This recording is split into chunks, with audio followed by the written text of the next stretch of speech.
All right, joining us today on the show is U.S. Congressman Adam Kinzinger. Congressman Kinzinger, thank you for speaking with me. You bet. Good to be here. Well, you are co-sponsoring a bill that would authorize 4,000 new CIVs or special immigrant visas to help protect our Iraqi and Afghan allies.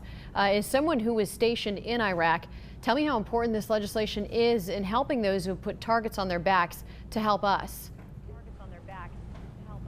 Yeah, this is really important. And, you know, one of the big things when we go to war, and I think we have to understand that this country will be at war again sometime in the future, is being able to have the local population on our side. And part of that, obviously a main issue of that, is to ensure that we can speak the language of the population. And most people don't speak, Pashtun or any of the native languages. So we recruit a lot of people that are natives to come be the translators, and we promise them an opportunity to chase the American dream afterwards. If you're going to put your life on the line with American soldiers, you need to have that. And that's been slowed up in the bureaucracy and in politics. And so basically, since I've been out here, it's been a push to continue to make sure that these folks that had promises made get to experience a kept promise. And it's not just the right thing to do for these folks, but the next time we are in an armed conflict, which will happen at some point, we need to make sure that people know that we follow through on our word. So hopefully this gets fixed up and done, and we can move on and tackle some other issues out here.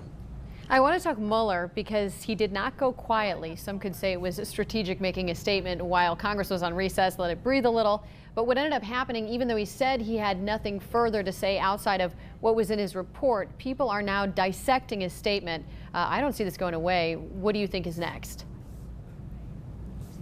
I don't think it's going to go away because I think the Democrats had a narrative for 2 years of the president's corrupt, the president obstructed justice, he colluded with Russia, and they had put all their eggs in the Mueller basket. When Mueller comes out and says there was no collusion, we're going to leave obstruction to basically out there to be questioned and to be debated by Congress, it took a lot of the winds out of the sail of the impeachment train. And so they're trying to grasp straws on anything they can. I always think nobody's above the law. That's very important. So, but to say that this is now an impeachable offense, when the initial thing was brought up on the issue of did he collude with a foreign power like Russia, and unequivocally the answer was no. This is a political issue now, and the Democrats are going to have to own whether they choose to impeach or not. And unfortunately, I think they're going to push forward. There's a lot of work we have to do out here, and they seem to be mired down in this narrative now, and that's a choice that they have to make as the majority. And you mentioned impeachment. Democrats are continuing on this path of impeachment of President Trump. And according to a recent poll done by CNN, 54% don't feel he should be impeached and removed. What's your take on this?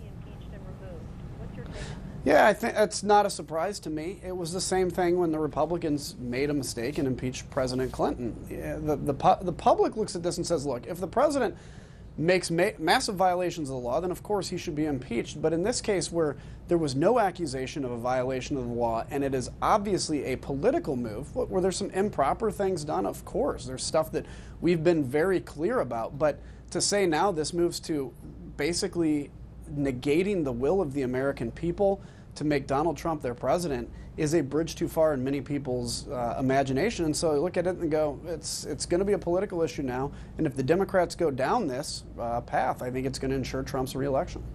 Now, talks of impeachment and Mueller have been the focus of some members of Congress. What would you like to see that focus shift to? I think there's so many things we can be working on out here. It's budget season, so that's going to take a lot of our focus over the next couple months, a way to get some bipartisan things done. Figuring out how much to spend, so we have to have a spending caps deal. We're going to come up against the debt limit. That could be detrimental to the economy if that's not handled. There's things like infrastructure that need to be taken care of. Immigration reform. I'm still a believer that we can actually get a reform deal done sometime that isn't all of what one side wants, but would actually fix the problem. And not to mention, obviously, opioid crisis and all these things that are continuing. If we get focused on the wrong issues, it'll be a sad opportunity to I think, get some bipartisan things done, all in the name of just politics. Congressman Kinzinger, thank you. You bet. Take care.